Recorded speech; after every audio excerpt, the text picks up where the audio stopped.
ನಮಸ್ಕಾರ. ಯಾವುದಾದರೂ ಆಹಾರ ಪದಾರ್ಥವನ್ನ ಇದು ವಾತ, ಪಿತ್ತ ಅಥವಾ ಕಫವನ್ನ ಹೆಚ್ಚು ಮಾಡುತ್ತೆ ಅಥವಾ ಕಡಿಮೆ ಮಾಡುತ್ತೆ ಅನ್ನೋ ಕಾರಣಕ್ಕೆ ಅತಿಯಾಗಿ ತಿನ್ನೋದಾಗ್ಲಿ ಅಥವಾ ಪೂರ್ತಿಯಾಗಿ ಬಿಟ್ಟುಬಿಡೋದಾಗ್ಲಿ ಮಾಡೋದು ಸರಿಯಲ್ಲ.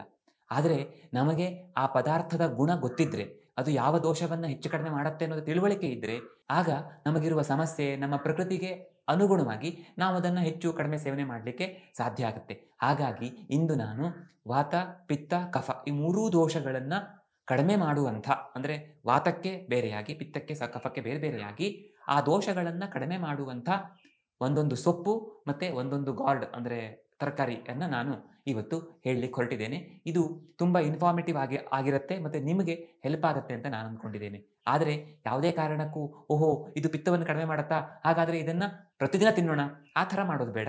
ಆದರೆ ನಿಮಗೆ ಈ ತಿಳುವಳಿಕೆ ಇದ್ದರೆ ಖಂಡಿತ ನಿಮ್ಮ ಅದರ ಬಳಕೆಯಲ್ಲಿ ನಿಮಗೆ ತುಂಬ ಅನುಕೂಲ ಆಗುತ್ತೆ. ಜೊತೆಗೆ ಅದನ್ನು ಸ್ವಲ್ಪ ಹೆಚ್ಚೆಚ್ಚು ಬಳಕೆ ಮಾಡೋದ್ರಿಂದ ನಿಮ್ಮ ಆರೋಗ್ಯ ಕೂಡ ಇಂಪ್ರೂವ್ ಆಗುತ್ತೆ ಅನ್ನುವ ಕಾರಣಕ್ಕೆ ನಾನು ಈ ವಿಡಿಯೋ ಮಾಡ್ತಾ ಇದ್ದೇನೆ. ಮೊದಲನೇದು ಕಫದೋಷಕ್ಕೆ. ಕಫದೋಷ ಅಂತಂದರೆ ಅವರಿಗೆ ಕಫ ಆಗ್ತಾ ಇರುತ್ತೆ ಅಂತ ಅರ್ಥ ಅಲ್ಲ. ಜೀರ್ಣ ಆಗುತ್ತೆ, ಸರಿಯಾಗಿ ಊಟ ಮಾಡಿದಾಗ ಅದು ಸರಿಯಾಗಿ ಪಚನ ಆಗ್ತಿದೆ ಅಂತ ಅನಿಸೋದಿಲ್ಲ. ಅಥವಾ ಕಫ, ಕೆಮ್ಮು, ದಮ್ಮು ಇಂಥ ಸಮಸ್ಯೆ ಇದೆ, ತಲೆ ಭಾರ ಆಗುತ್ತೆ, ಮೈ ಭಾರ ಅನಿಸುತ್ತೆ, ಈ ಥರದ ತೊಂದರೆಗಳು ಅಥವಾ ಜಾಯಿಂಟ್ಸ್ ಹಿಡ್ಕೊಂಡಂಗೆ ಅನಿಸುತ್ತೆ, ಈ ಥರ ಸುಮಾರು ಹೇಳ್ತಾ ಹೋಗ್ಬೋದು. ಈ ಥರದ ತೊಂದರೆಗಳಿರುವವರಿಗೆ ಈ ನಾನು ಹೇಳಲಿಕ್ಕೆ ಹೊರಟಿರುವಂಥ ಒಂದು ಸೊಪ್ಪು ಮತ್ತು ಒಂದು ಗಾರ್ಡ್ ಹೆಲ್ಪ್ ಆಗುತ್ತೆ ಅಂತ. ಮೊದಲನೇದು ಕಫವನ್ನು ಕಡಿಮೆ ಮಾಡುವಂಥ ಸೊಪ್ಪು ನುಗ್ಗೆ ಸೊಪ್ಪು. ದೀಪನ, ರೂಕ್ಷ, ವಿದಾಹಕೃತ್ ಅಂತೆಲ್ಲ ಹೇಳ್ತಾರೆ. ಅಂದರೆ ನಮ್ಮ ಡೈಜೆಷನ್ ಪವರನ್ನು ಇಂಪ್ರೂವ್ ಮಾಡುತ್ತೆ. ದೀಪನ ಅಂತಂದರೆ ದೀಪ ಹಚ್ಚೋದು ಅಂತ ಅರ್ಥ ಮಾಡ್ಕೊಳ್ಳಿ. ಅಂದರೆ ಒಳಗಡೆ ಇರುವಂಥ ಬೆಂಕಿಯನ್ನು ಹೊತ್ಸತ್ತೆ ಅಂತ. ಇದರಿಂದಾಗಿ ನಮಗೆ ಸುಲಭವಾಗಿ ಪಚನ ಆಗುತ್ತೆ. ಕಫದ ಮಂದ ಗುಣದ ಕಾರಣದಿಂದ ಆಗುವಂಥ ಈ ಜೀರ್ಣಕ್ಕೆ ಸಂಬಂಧಪಟ್ಟ ತೊಂದರೆಗಳೇನಾದ್ರು ಇದ್ದರೆ ಅದು ಸರಿಯಾಗಿಬಿಡುತ್ತೆ. ಮತ್ತು ಅಗ್ನಿಮಾಂದ್ಯದ ಕಾರಣದಿಂದ ನಮಗೆ ತಲೆಭಾರ, ಮೈಕೈ ನೋವು, ಸಮ್ಟೈಮ್ಸ್ ಸುಸ್ತು, ಆಮೇಲೆ ಕಫ, ದಮ್ಮು, ಕೆಮ್ಮು ಈ ಥರ ಸಮಸ್ಯೆಗಳಿದ್ದರೆ ಅದು ಕಡಿಮೆ ಆಗಲಿಕ್ಕೆ ಹೆಲ್ಪ್ ಆಗುತ್ತೆ. ರೂಕ್ಷ ಅಂದರೆ ಒಣಗಿಸುವ ಗುಣವನ್ನು ಹೊಂದಿದೆ ಅಂತ. ಅದು ಒಬೆಸಿಟಿ ಇರ್ಬೋದು, ಕಫ ಇರ್ಬೋದು. ಅಂದರೆ ಕಫ ಅಂದರೆ ನಮಗೆ ಆಗುವಂಥ ಶ್ವಾಸಕೋಶದಲ್ಲ ಇನ್ನೆಲ್ಲೋ ಆಗುವಂಥ ಕಫ ಇರ್ಬೋದು. ದೇಹದಲ್ಲಿ ಹೆಚ್ಚಾಗಿರುವಂಥ ಫ್ಯಾಟನ್ನು ಅಥವಾ ಈಗ ಉದಾಹರಣೆಗೆ ಕೆಲವರಿಗೆ ಗಾಯ ಗುಣ ಆಗೋದಿಲ್ಲ, ಅದನ್ನು ಒಣಗಿಸುತ್ತೆ. ಕೀವು ಸೋರ್ತಾ ಇರುತ್ತೆ, ಆ ಕೀವನ್ನು ಒಣಗಿಸುತ್ತೆ. ಹೀಗೆ ರೂಕ್ಷ ಗುಣವನ್ನು ಅದು ಹೊಂದಿದೆ. ವಿದಾಹಕೃತ್ ಅಂದರೆ ಉರಿಯನ್ನು ಉಂಟು ಮಾಡುತ್ತೆ ಅಂತ ಅರ್ಥ. ಅಂದರೆ ಅತಿಯಾಗಿ ಸೇವನೆ ಮಾಡಿದರೆ ಇದು ತುಂಬ ಉಷ್ಣ ಗುಣವನ್ನು ಹೊಂದಿರುವ ಕಾರಣದಿಂದಾಗಿ ನಮಗೆ ಉಷ್ಣತೆ ಹೆಚ್ಚಾಗಿ ತೊಂದರೆ ಆಗುತ್ತೆ ಅಂತ. ಚಕ್ಷುಷ್ಯ ಕಫವಾತಘ್ನ. ಚಕ್ಷುಷ್ಯ ಅಂದರೆ ಕಣ್ಣಿಗೆ ತುಂಬ ಒಳ್ಳೆಯದು ಅಂತ. ಅದು ಯಾಕೆ ಒಳ್ಳೆಯದಂತ ಮುಂದೆ ನಿಮ್ಗೆ ಗೊತ್ತಾಗುತ್ತೆ. ಕಫವಾತಘ್ನ ಕಫದೋಷವನ್ನು ಕಡಿಮೆ ಮಾಡುತ್ತೆ, ಜೊತೆಗೆ ವಾತದೋಷವನ್ನು ಕಡಿಮೆ ಮಾಡುತ್ತೆ. ಯಾಕೆ ಅಂದರೆ ಕಫ ಮತ್ತು ವಾತ ಎರಡಕ್ಕೂ ತಂಪು ಗುಣ ಇದೆ. ಇದು ಉಷ್ಣ ಆಗಿರೋದ್ರಿಂದ ಕಫ ಮತ್ತು ವಾತ ಎರಡನ್ನೂ ಕಡಿಮೆ ಮಾಡುತ್ತೆ ಅಂತ. ಮೇದೋಪಚಿ ವಿಷ ಪ್ಲೀಹ ಗುಲ್ಮ ಗಂಡ ವೃಣಾನ್ ಹರೇತ್. ಅಂದರೆ ಇದು ಮೇದೋ ರೋಗವನ್ನು ಅಂದರೆ ಒಬೆಸಿಟಿಯನ್ನು ಕಡಿಮೆ ಮಾಡುತ್ತೆ, ವಿಷದೋಷವನ್ನು ಕಡಿಮೆ ಮಾಡುತ್ತೆ, ಹೊಟ್ಟೆಯಲ್ಲಾಗುವಂಥ ಬೇರೆ ಸಮಸ್ಯೆಗಳನ್ನು ಕಡಿಮೆ ಮಾಡುತ್ತೆ, ಗಾಯವನ್ನು ಗುಣ ಮಾಡುತ್ತೆ, ಅಥವಾ ಕೆಲವು ಗಡ್ಡೆಗಳಲ್ಲಾಗ್ತವಲ್ಲ ಅವುಗಳನ್ನು ಕಡಿಮೆ ಮಾಡುತ್ತೆ. ಯಾಕೆ ಈ ಗುಣ ಅಂದರೆ ಇವೆಲ್ಲವೂ ಕೂಡ ಕಫ ಹೆಚ್ಚಾದಾಗ ಆಗುವಂಥವು ಅಥವಾ ದೇಹದಲ್ಲಿ ಬೊಜ್ಜು ಹೆಚ್ಚಾದಾಗ ಆಗುವಂಥವು, ಅವುಗಳನ್ನು ಕಡಿಮೆ ಮಾಡುತ್ತೆ. ಹಾಗಾಗಿಯೇ ಇದು ಥೈರಾಯ್ಡ್ ಸಮಸ್ಯೆಗೆ, ಕ್ಯಾನ್ಸರ್ನಂಥ ತೊಂದರೆಗಳಿಗೆ ಅಥವಾ ದೇಹದಲ್ಲಿ ಟಾಕ್ಸಿಸಿಟಿ ಹೆಚ್ಚಾಗಿ ಆಗುವಂಥ ಸಮಸ್ಯೆಗಳಲ್ಲಿ ತುಂಬ ಹೆಲ್ಪ್ಫುಲ್. ಸೊ ಒಟ್ಟಿನಲ್ಲಿ ಡಿಟಾಕ್ಸಿಫೈ ಮಾಡುತ್ತೆ ದೇಹವನ್ನು ಅಂತ ಹೇಳ್ಬೋದು. ಇದಕ್ಕೆ ಕಟು ವಿಪಾಕ ಇರೋದ್ರಿಂದ, ಕಟು ವಿಪಾಕ ಅಂತಂದರೆ ಇದನ್ನು ಸೇವನೆ ಮಾಡಿದ ನಂತರ ಫೈನಲ್ ಟ್ರಾನ್ಸ್ಫಾರ್ಮೇಷನ್ ಆಗುತ್ತಲ್ಲ ಹೊಟ್ಟೆಯಲ್ಲಿ, ಅದು ಕಟು ಅಂದರೆ ಒಂಥರ ಖಾರ ಅಂತ ನಾವು ಅರ್ಥ ಮಾಡ್ಕೊಳ್ಳೋಣ. ಅದು ನಾನು ತಿಳಿಸಿ ಹೇಳೋದು ಕಷ್ಟ. ಆ ಥರ ಬದಲಾಗುತ್ತೆ, ಸುಡುವಂಥ ಗುಣವನ್ನು ಹೊಂದಿರುವಂತೆ ಬದಲಾಗುತ್ತೆ ಅಂತ ಹೇಳ್ಬೋದು. ಆಮೇಲೆ ಇದಕ್ಕೆ ಉಷ್ಣ ತೀಕ್ಷ್ಣ ಗುಣಗಳಿವೆ ಮತ್ತು ಡೈಜೆಷನ್ಗೆ ಲಘುವಾಗಿರೋದ್ರಿಂದ ಇದು ಕಫದೋಷವನ್ನು ಖಡಾಖಂಡಿತವಾಗಿ ಕಡಿಮೆ ಮಾಡುತ್ತೆ ಅಂತ. ಹಾಗಾಗಿ ನಾವು ಎಸ್ಪೆಷಲಿ ಈ ತುಂಬ ಮಳೆ ಆಗ್ತಾ ಇರುವಾಗ ಅಥವಾ ಈ ಚಳಿಗಾಲ ಮುಗಿದು ಬೇಸಿಗೆ ಶುರುವಾಗುವ ಮಧ್ಯ ಸಮಯ ಇದೆಯಲ್ಲ, ಆವಾಗ ಕಫ ತುಂಬ ಸ್ಟ್ರಾಂಗ್ ಆಗುತ್ತೆ. ಚಳಿಗಾಲದಲ್ಲಿ ಕೂಡ ಸ್ವಲ್ಪ ಕಫ ವೃದ್ಧಿ ಆಗ್ಲಿಕ್ಕೆ ಶುರುವಾಗುತ್ತೆ.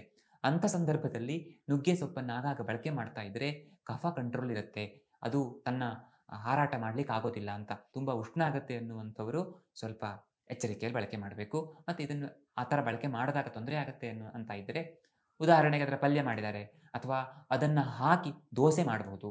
ಅಂದರೆ ಅದು ಎಲೆಗಳನ್ನು ಹಾಕಿ ಸುಮ್ಮನೆ ದೋಸೆ ಎರಿಯೋದು, ಆ ಥರ ಮಾಡ್ಬೋದು. ತಂಬುಳಿ ಮಾಡ್ತಾರೆ. ಆಗ ನಿಮಗೆ ಉಷ್ಣ ಆಗುತ್ತೆ ಅಂತ ಅನಿಸಿದ್ರೆ ಒಂದು ತುತ್ತು ಬಿಸಿ ಅನ್ನಕ್ಕೆ ಸ್ವಲ್ಪ ಬೆಣ್ಣೆ ಹಾಕ್ಕೊಂಡು ಊಟ ಮಾಡಿ ಆಮೇಲೆ ಇದನ್ನು ಬಳಕೆ ಮಾಡೋಣ. ಆಗ ಇದರ ಲಾಭವೂ ಸಿಕ್ಕಿದಂತಾಯಿತು, ಅದಕ್ಕೂ ಅನುಕೂಲ ಆಯಿತು ಅಂತ. ಇದರ ವಿಶೇಷತೆ ಏನಂದರೆ ಮಿರಾಕಲ್ ಟ್ರೀ ಅಂತ ಇದನ್ನು ಕರೀತಾರೆ. ನೀವು ಗೂಗಲ್ ಸರ್ಚ್ ಮಾಡಿ ಮಿರಾಕಲ್ ಟ್ರೀ ಅಂತ. ನುಗ್ಗೆ ಸೊಪ್ಪಿನ ಬಗ್ಗೆನೇ ಬರುತ್ತೆ ಅಥವಾ ನುಗ್ಗೆ ಮರದ ಬಗ್ಗೆನೇ ಬರುತ್ತೆ. ಯಾಕೆಂದರೆ ಅಷ್ಟು ಅದ್ಭುತವಾದ್ದು ಅಂತ. ಇದ್ರ ಬಗ್ಗೆ ನಾನು ಎಕ್ಸ್‌ಪ್ಲೇನ್ ಮಾಡ್ತಾ ಹೋದರೆ ಮುಗಿಯೋದಿಲ್ಲ. ಅದಕ್ಕೊಂದು ವೀಡಿಯೋನೇ ಬೇಕು. ಯಾಕೆಂದರೆ ಮಾಡರ್ನ್ ಸೈನ್ಸ್ ಅದನ್ನು ಅಷ್ಟು ಪರಿಪರಿಯಾಗಿ ಹೊಗಳುತ್ತೆ. ಯಾಕೆ ಅಂದರೆ ಇದರಲ್ಲಿ ಕ್ಯಾರೆಟ್‌ಗಿಂತ ಹೆಚ್ಚು ವಿಟಮಿನ್ ಎ, ಕಿತ್ತಳೆಗಿಂತ ಹೆಚ್ಚು ವಿಟಮಿನ್ ಸಿ, ಇರೋದಕ್ಕಿಂತ ಹೆಚ್ಚು ಕ್ಯಾಲ್ಸಿಯಂ, ಮೊಟ್ಟೆಯಲ್ಲಿರೋಕ್ಕಿಂತ ಹೆಚ್ಚು ಪ್ರೋಟೀನ್, ಬಾಳೆಹಣ್ಣಲ್ಲಿರೋದಕ್ಕಿಂತ ಹೆಚ್ಚು ಪೊಟ್ಯಾಸಿಯಂ ಇದೆ ಅಂತ ಹೇಳ್ತಾರೆ. ಎಷ್ಟು ಅದ್ಭುತವಾದಂಥ ಒಂದು ಪೋಷಕಾಂಶಗಳ ಗಣಿ ನೋಡಿ ಇದು. ಇನ್ನು ಕಾಯಿ ಅಥವಾ ಗಾರ್ಡ್ ಅಥವಾ ತರಕಾರಿ ಅಂತಂದರೆ ಹಾಗಲಕಾಯಿ. ಯಾಕೆ ಅಂದರೆ ಇದಕ್ಕೆ ಲಘು ಮತ್ತು ಕಹಿ ಗುಣ ಇರುವ ಕಾರಣ ಇದು ಕಫದೋಷವನ್ನು ಕಡಿಮೆ ಮಾಡುತ್ತೆ. ಜ್ವರ ಪಿತ್ತ ಕಫಾಸ್ರಘ್ನಂ ಮೇಹ ಕ್ರಿಮೀನ್ ಹರೇತ್ ಅಂತ ಹೇಳ್ತಾರೆ. ಜ್ವರವನ್ನು ಕಡಿಮೆ ಮಾಡುತ್ತೆ ಅಂತ. ಅಂದರೆ ಈಗ ಏನೋ ಜ್ವರ ಬಂತು, ಅದು ನಾವೇನೋ ಚಿಕ್ಕ ಪುಟ್ಟ ಔಷಧದಲ್ಲಿ ಗುಣ ಆಗ್ತದೆ ಬಿಡಿ, ಹಾಗಲ್ಲ. ಕೆಲವೊಬ್ಬರಿಗೆ ಪದೇ ಪದೇ ಜ್ವರ ಬಂದಂಗೆ ಅನ್ಸುತ್ತೆ, ಒಂಥರ ಒಳ ಜ್ವರ ಕಾಡ್ತಾ ಇದ್ದಂಗೆ ಅನ್ಸುತ್ತೆ, ಅಥವಾ ಪದೇ ಪದೇ ಜ್ವರ ಬರುತ್ತೆ ಅಂಥವರಿಗೆ ಇದು ಹೆಲ್ಪ್ಫುಲ್. ಯಾಕೆಂದರೆ ಕಹಿ ಇರುವಂಥದ್ದೆಲ್ಲವೂ ಕೂಡ ಜ್ವರಕ್ಕೆ ಅನುಕೂಲಕರ ಅಂತ. ಇದು ಆಯುರ್ವೇದ ಹೇಳುತ್ತೆ ಹೀಗೆ, ಕಹಿ ಎಲ್ಲ ಕಿತ್ತಿಕ್ತಂ ಜ್ವರಜ್ಞಾನಂ ಅಂತ. ಅಂದರೆ ಏನು ಕಹಿ ಇರೋದೆಲ್ಲ ಜ್ವರಕ್ಕೆ ತುಂಬ ಅನುಕೂಲಕರ ಅಂತ. ಆದರೆ ಇವತ್ತು ಮಾಡರ್ನ್ ಸೈನ್ಸ್ ಕೂಡ ಅದನ್ನೇ ಹೇಳ್ತಾ ಇದೆ. ಅದಕ್ಕೆ ಬೇರೆ ಒಂದು ಕಾರಣವನ್ನು ಅವರು ಕೊಡ್ತಾರೆ. ಪಿತ್ತ ಕಫಾಸ್ರಘ್ನಂ ಅಂದರೆ ಇದು ಪಿತ್ತದೋಷ, ಕಫದೋಷ ಮತ್ತು ರಕ್ತದೋಷ, ರಕ್ತ ಕೆಟ್ಟು ಆಗುವಂಥ ಸಮಸ್ಯೆಗಳನ್ನು ಕಡಿಮೆ ಮಾಡುತ್ತೆ. ಮೇಹ ಕ್ರಿಮೀನ್ ಹರೇತ್. ಮೇಹ ಅಂದರೆ ಡಯಾಬಿಟಿಸ್ ಅಂತ ಅಂದ್ಕೊಳ್ಳುವ. ಡಯಾಬಿಟಿಸ್ ಅಂತ ಸ್ಪಷ್ಟವಾಗಿ ಹೇಳಲಿಕ್ಕಾಗಲ್ಲ, ಬಟ್ ಡಯಾಬಿಟೀಸ್ಗೆ ತುಂಬ ಹೆಲ್ಪ್ಫುಲ್. ಅದು ನಮಗೆಲ್ಲ ಗೊತ್ತಿದೆ, ಸಂಶೋಧನೆಗಳು ಅದನ್ನೇ ಹೇಳ್ತವೆ. ಕ್ರಿಮೀನ್ ಹರೇತ್. ದೇಹದಲ್ಲಿ ಹಲವಾರು ರೀತಿಯ ಕ್ರಿಮಿಗಳಿವೆ. ಬರೇ ನಮಗೆ ಜಂತು ಹುಳ ಕಾಣುತ್ತೆ ಅಷ್ಟೇ ಅಲ್ಲ, ಈವನ್ ಬ್ಯಾಕ್ಟೀರಿಯಾ, ವೈರಸ್ ಕೂಡ ಕ್ರಿಮಿನೇ. ಸೊ ಅವುಗಳೆಲ್ಲವನ್ನು ಕಡಿಮೆ ಮಾಡಲಿಕ್ಕೆ, ಅದರಲ್ಲೂ ವಿಶೇಷವಾಗಿ ಹೊಟ್ಟೆಲಿರೋ ಕ್ರಿಮಿ ಕಡಿಮೆ ಆಗಲಿಕ್ಕೆ ತುಂಬ ಹೆಲ್ಪ್ಫುಲ್. ಸಾಮಾನ್ಯವಾಗಿ ನಮಗೆ ಹಾಗಲಕಾಯಿ ನಾವು ಬಳಕೆ ಮಾಡೋದು ತುಂಬ ಕಡಿಮೆ ಆಗಿಬಿಟ್ಟಿರುತ್ತೆ. ಎಲ್ಲೋ ಅಪರೂಪಕ್ಕೆ ಬಳಕೆ ಮಾಡ್ತೇವೆ. ಆದರೆ ನಮ್ಮ ಊಟದಲ್ಲಿ ಎಲ್ಲ ಟೇಸ್ಟ್ ಇರಬೇಕು ಅಂತ. ನಿತ್ಯಂ ಸರ್ವರಸಾಭ್ಯಾಸ ಬಲಕರಾಣಂ ಶ್ರೇಷ್ಠಂ ಅಂತ ಹೇಳ್ತಾರೆ. ನಿತ್ಯ ನಾವು ಎಲ್ಲದೂ ಟೇಸ್ಟ್ ತೊಗೊಳ್ಬೇಕು ಅಂತ. ಹಾಗಾಗಿ ಅಟ್ಲೀಸ್ಟ್ ನಾವು ವಾರಕ್ಕೊಂದು 2 ದಿನ ಆದರೂ ಹಾಗಲಕಾಯಿ ಅಂತ ಕಹಿ ಟೇಸ್ಟ್ ಇರುವಂಥ ಫುಡ್ಡನ್ನು ಸೇವನೆ ಮಾಡಬೇಕು. ಇನ್ನು ಮಾಡರ್ನ್ ರಿಸರ್ಚಸ್ ಕೂಡ ತುಂಬ ಆಗಿವೆ ಇದರ ಮೇಲೆ. ವೇಟ್ ರಿಡಕ್ಷನ್ಗೆ ಹೆಲ್ಪ್ ಆಗುತ್ತೆ, ಲಿವರ್ಗೆ ತುಂಬ ಒಳ್ಳೆಯದು, ಚರ್ಮ ಮತ್ತು ಕೂದಲಿಗೆ ತುಂಬ ಒಳ್ಳೆಯದು. ಇದು ಮಿತಿಯಲ್ಲಿದ್ದರೆ. ಅತಿಯಾಗಿ ಇದನ್ನೇ ಬಳಕೆ ಮಾಡಿದರೆ ಚರ್ಮ ಒಣಗತ್ತೆ, ಕೂದಲು ಬಿದ್ದೋಗುತ್ತೆ. ಕೊಲೆಸ್ಟ್ರಾಲ್ಗೆ ತುಂಬ ಬೇಕು ಬಿಡಿ. ಯಾಕೆಂದರೆ ಈ ಥರದ ಟೇಸ್ಟ್ ಅಥವಾ ಈ ಥರದ ಗುಣ ಇರುವಂಥವು ಕೊಲೆಸ್ಟ್ರಾಲ್ಗೆ ಹೆಲ್ಪ್ ಆಗ್ತವೆ. ಮತ್ತು ಆ್ಯಂಟಿ ಕ್ಯಾನ್ಸರ್ಸ್ ಅಂತ ತುಂಬ ರಿಸರ್ಚ್ಗಳು ಹೇಳ್ತವೆ. ಅದರಲ್ಲೂ ವಿಶೇಷವಾಗಿ ಬ್ರೆಸ್ಟ್ ಕ್ಯಾನ್ಸರ್, ಲಂಗ್ ಕ್ಯಾನ್ಸರ್, ಹೊಟ್ಟೆಯ ಕ್ಯಾನ್ಸರ್ ಅಥವಾ ದೊಡ್ಡ ಕರಳಿನ ಕ್ಯಾನ್ಸರಲ್ಲಿ ಇದು ಹೆಚ್ಚು ಹೆಲ್ಪ್ಫುಲ್ ಅಂತ ಹೇಳ್ತಾರೆ. ಹಾಗಲಕಾಯಿಯನ್ನು ಪಲ್ಯ ಮಾಡ್ಕೊಂಡು ಸೇವನೆ ಮಾಡ್ಬೋದು. ಅದನ್ನು ಫ್ರೈ ಮಾಡಿ ಇಟ್ಟುಕೊಂಡು ಅಥವಾ ಅದನ್ನು ಚಿಕ್ಕದಾಗಿ ಹೆಚ್ಚಿ ಒಣಗಿಸಿ ಇಟ್ಟುಕೊಂಡು ಅದನ್ನು ಇಲ್ಲೆಲ್ಲ ತಂಬುಳಿ ಅಂತ ಮಾಡ್ತಾರೆ, ಆ ಥರ ಮಾಡ್ಬೋದು. ಅಥವಾ ಇದನ್ನು ತುಪ್ಪದಲ್ಲಿ ಹುರಿದು ಅದನ್ನು ಹಾಗೆ ಕೂಡ ಸೇವನೆ ಮಾಡ್ಬೋದು. ಇಲ್ಲಿ ಮಲೆನಾಡಿನ ಅಥವಾ ಕರಾವಳಿಯ ಭಾಗಗಳಲ್ಲಿ ಈ ಥರ ತುಪ್ಪದಲ್ಲಿ ಹುರಿದು ಗಣೇಶನಿಗೆ ನೈವೇದ್ಯ ಕೂಡ ಮಾಡ್ತಾರೆ. ಇನ್ನು ಪಿತ್ತಕ್ಕೆ ಸೊಪ್ಪು, ಪಾಲಕ್ ಸೊಪ್ಪು. ಯಾಕೆಂದರೆ ಇದರಲ್ಲಿ ತಂಪು ಗುಣ ಇದೆ. ಮದ, ಶ್ವಾಸ, ಪಿತ್ತ, ರಕ್ತ, ಕಫಾಪಹ ಅಂತ ಹೇಳ್ತಾರೆ. ಅಂದರೆ ಮದವನ್ನು ಕಡಿಮೆ ಮಾಡುತ್ತೆ. ಯಾರು ಬೇರೆ ಬೇರೆಯಲ್ಲಿ ಮದ ಏರಿಸ್ಕೊಂಡಿರ್ತಾರಲ್ಲ, ಅದು ಸಿಗರೇಟೋ, ಬೀಡಿನೋ, ಸರಾಯಿಯೋ, ಮೇನ್ಲಿ ಸರಾಯಿ ಇಲ್ಲಿ ಮದ ಅಂತಂದರೆ. ಸೊ ಅಂಥವುಗಳ ಸೇವನೆ ಜಾಸ್ತಿ ಇರುವಂಥವರಿಗೆ ಪಾಲಕ್ ಹೆಲ್ಪ್ ಆಗುತ್ತೆ. ಶ್ವಾಸ, ಇದು ಕಫಪಿತ್ತ ದೋಷಗಳನ್ನು ಕಡಿಮೆ ಮಾಡೋದ್ರಿಂದ ಶ್ವಾಸ ಸಮಸ್ಯೆ ಇರೋರಿಗೆ ಹೆಲ್ಪ್ ಆಗುತ್ತೆ. ಅಂದರೆ ಗಿಸ್ಮಾ ಆ ಥರ ತೊಂದರೆ ಇರೋದು. ಅದರಲ್ಲೂ ಇಲ್ಲಿ ಪಿತ್ತ ದೋಷದಿಂದ ತೊಂದರೆ ಆಗ್ತಾ ಇದ್ದರೆ ತುಂಬ ಹೆಲ್ಪ್ಫುಲ್. ರಕ್ತ ಶುದ್ಧಿಗೆ ಅನುಕೂಲಕರ, ಅಥವಾ ರಕ್ತವನ್ನು ಚೆನ್ನಾಗಿ ಮಾಡುತ್ತೆ, ಒಳ್ಳೇದು ಮಾಡುತ್ತೆ, ರಕ್ತದಲ್ಲಿರುವಂಥ ತೊಂದರೆಗಳನ್ನು ಗುಣಪಡಿಸುತ್ತೆ ಅಂತ. ಕಫವನ್ನು ಕೂಡ ಕಡಿಮೆ ಮಾಡುತ್ತೆ. ಆದರೆ ಪಾಲಕಿನ ತಂಪು ಗುಣ ಇದು ಪಿತ್ತಕ್ಕೆ ಹೆಲ್ಪ್ ಮಾಡುವಂಥದ್ದು. ಇದರಲ್ಲಿ ವೈಟಮಿನ್ ಕೆ ಇದೆ. ಆ ಕಾರಣದಿಂದ ಇದು ಮೂಳೆಗೆ ಒಳ್ಳೆಯದು ಮತ್ತು ಬ್ಲಡ್ ಕ್ಲಾಟಿಂಗ್ ಕರೆಕ್ಟಾಗಿ ಆಗ್ಲಿಕ್ಕೆ ಹೆಲ್ಪ್ ಆಗುತ್ತೆ. ವಿಟಮಿನ್ ಎ, ಸಿ ಎಲ್ಲ ಚೆನ್ನಾಗಿದೆ ಅಂತ ಹೇಳ್ತಾರೆ. ಹಲವಾರು ರೀತಿಯ ಮಿನರಲ್ಸ್ ಇದರಲ್ಲಿ ತುಂಬ ಇವೆ ಅಂತ. ನಾವು ಖನಿಜಾಂಶಗಳು ಅಂತ ಹೇಳ್ತೀವಲ್ಲ, ಕಬ್ಬಿಣ ತುಂಬ ಚೆನ್ನಾಗಿದೆ, ಕ್ಯಾಲ್ಸಿಯಂ ಇದೆ, ಮ್ಯಾಗ್ನೀಸಿಯಂ ಇದೆ, ಪೊಟ್ಯಾಸಿಯಂ ಇದೆ. ಹಾಗಾಗಿ ನಾವು ಇದನ್ನು ಆಗಾಗ ಬಳಕೆ ಮಾಡಿಕೊಂಡ್ರೆ ತುಂಬ ಅನುಕೂಲ ಆಗುತ್ತೆ. ಪಿತ್ತಕ್ಕೆ ತರಕಾರಿ ಅಥವಾ ಆ್ಯಶ್ ಗಾರ್ಡ್ ಅಂದರೆ ಬೂದುಗುಂಬಳದ ಬಗ್ಗೆ ನಾನು ಇವತ್ತು ಖಂಡಿತ ಮಾತಾಡಲ್ಲ. ಯಾಕೆಂದರೆ ಬೂದುಗುಂಬಳದ ಬಗ್ಗೆ ನಾನು ಇನ್ನೂ ಹೆಚ್ಚು ಮಾತಾಡಿದರೆ ನೀವೇನು ಅಂದ್ಕೊಳ್ತಿರೋ ಇಲ್ಲೋ ಗೊತ್ತಿಲ್ಲ, ಬೂದುಗುಂಬಳೇ ಬಂದು ನಂಗೆ ಹೊಡಿತದೆ. ಯಾಕೆಂದರೆ ಅದರ ವಿವರಣೆಯನ್ನು ನಾನು ಅಷ್ಟು ರೀತಿಯಾಗಿ ಕೊಟ್ಟಾಗಿದೆ. ಬೂದುಗುಂಬಳ ಅತ್ಯಂತ ಅದ್ಭುತವಾದಂಥ ತರಕಾರಿ. ನಾವು ಅದನ್ನು ಆಗಾಗ ಬಳಕೆ ಮಾಡ್ತಾನೆ ಇರಬೇಕು. ಸಾಧ್ಯ ಆದರೆ ಅದರ ಲೇಹ್ಯ ಮಾಡಿಕೊಂಡು ಅದನ್ನು ನಿತ್ಯ ಸೇವನೆ ಮಾಡಬೇಕು. ತಲೆಯಿಂದ ಪಾದದವರೆಗೆ ತುಂಬ ಹೆಲ್ಪ್ಫುಲ್. ವಿಶೇಷವಾಗಿ ಈ ಪಿತ್ತ ದೋಷ ಹೆಚ್ಚಾಗಿ ನಮಗೆ ಮಾನಸಿಕ ಕಿರಿಕಿರಿ ಆಗುತ್ತಲ್ಲ, ಸಿಕ್ಕಾಪಟ್ಟೆ ಸಿಟ್ಟು ಬರೋದು, ಏನು ಚಿಕ್ಕ ವಿಷಯಕ್ಕೂ ಕಿರಿಕಿರಿ ಅಂತ ಅನ್ಸೋದು, ಇಂಥ ಎಲ್ಲ ರೀತಿಯ ಪಿತ್ತ ಸಮಸ್ಯೆಗಳಲ್ಲಿ ಇದು ತುಂಬ ಹೆಲ್ಪ್ಫುಲ್. ನಾವು ಇದನ್ನು ಸೇವನೆ ಮಾಡೋಣ. ಇದನ್ನು ಬೆಳಗ್ಗೆ ಖಾಲಿ ಹೊಟ್ಟೆಯಲ್ಲಿ ಕುಡಿಬೋದು, ಅಥವಾ ಇದನ್ನು ಲೇಹ್ಯ ಮಾಡ್ಕೊಂಡು ತಿನ್ಬೋದು. ಸಾಂಬಾರು, ಪಲ್ಯ ಇಂಥವುಗಳಲ್ಲಿ ಕೂಡ ಉಪಯೋಗಿಸ್ಬೋದು. ಇನ್ನು ವಾತಕ್ಕೆ ಸೊಪ್ಪು, ಬಸಳೆ ಸೊಪ್ಪು. ಯಾಕೆಂದರೆ ಇದು ಶೀತಲ, ಸ್ನಿಗ್ಧ, ವಾತ ಪಿತ್ತನುತ್, ತಂಪು ಗುಣದ ಕಾರಣದಿಂದ ಪಿತ್ತದೋಷವನ್ನು, ಸ್ನಿಗ್ಧ ಗುಣ ಕಾರಣ ಅಂದರೆ ಆ ಜಿಡ್ಡಿನ ಅಂಶ ಇರುವ ಕಾರಣದಿಂದ ವಾತದೋಷವನ್ನು ಕಡಿಮೆ ಮಾಡುತ್ತೆ. ಇದು ತುಂಬ ಜನರಿಗೆ ಇವತ್ತು ನನಗೆ ತುಂಬ ಹೀಟ್ ಆಗುತ್ತೆ, ಉಷ್ಣ ಆಗುತ್ತೆ, ಮೋಷನ್ ಸರಿ ಆಗಲ್ಲ, ಹೊಟ್ಟೆಯಲ್ಲಿ ಉರಿ ಆಗುತ್ತೆ, ತಲೆ ಉರಿ ಆಗುತ್ತೆ, ಮೈ ಕೈಯೆಲ್ಲ ಸುಸ್ತದಂಗೆ ಅನ್ಸುತ್ತೆ, ದೇಹ ಒಣಗ್ದಂಗೆ ಅನ್ಸುತ್ತೆ, ಈ ಥರದ ಬೇರೆ ಬೇರೆ ರೀತಿ ಕಂಪ್ಲೇಂಟ್ಗಳು ಬರ್ತಾವಲ್ಲ, ಅದರಲ್ಲೂ ವಿಶೇಷವಾಗಿ 50-60 ಆದ ನಂತರ ಅವುಗಳಿಗೆ ಬಸಳೆ ಸೊಪ್ಪು ತುಂಬ ಒಳ್ಳೆಯದು. ಆದರೆ ಇದು ಜೀರ್ಣಕ್ಕೆ ಹೆವಿ, ಹಾಗಾಗಿ ಸ್ವಲ್ಪ ನೋಡ್ಕೊಂಡು ಬಳಕೆ ಮಾಡಬೇಕು. ಚೆನ್ನಾಗಿ ಬೇಯಿಸ್ಕೊಂಡ್ರೆ ತೊಂದರೆ ಇಲ್ಲ. ಆದರೆ ಆ ಜೀರ್ಣಕ್ಕೆ ಹೆವಿ ಆಗಿರುವ ಕಾರಣದಿಂದಲೇ ಇದು ವಾತದೋಷವನ್ನು ಕಡಿಮೆ ಮಾಡುತ್ತೆ ಅಂತ.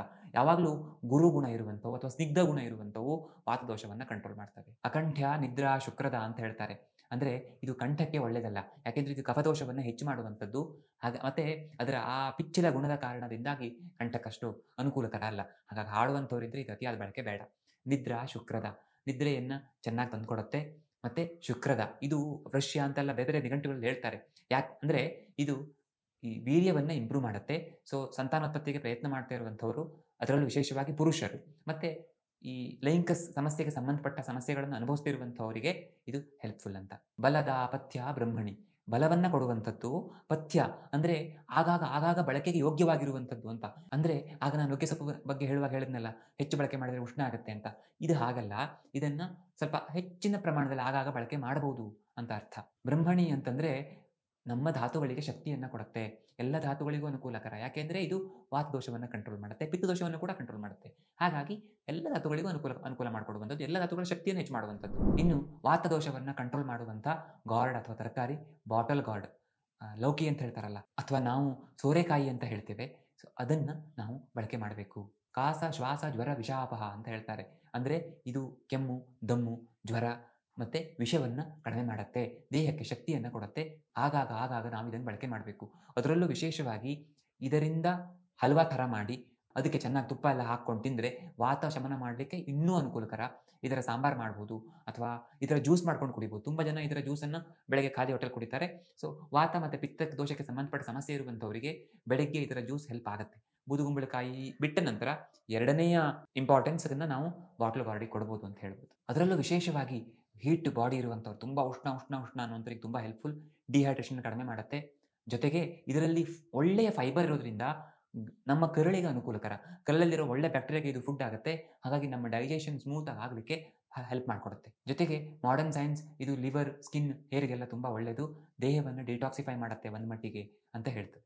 ಆದರೆ ಯಾವುದೇ ಕಾರಣಕ್ಕೂ ಕಹಿ ಆಗುವಂಥ ಸೋರೆಕಾಯಿಯನ್ನು ನಾವು ಸೇವನೆ ಮಾಡಬಾರ್ದು.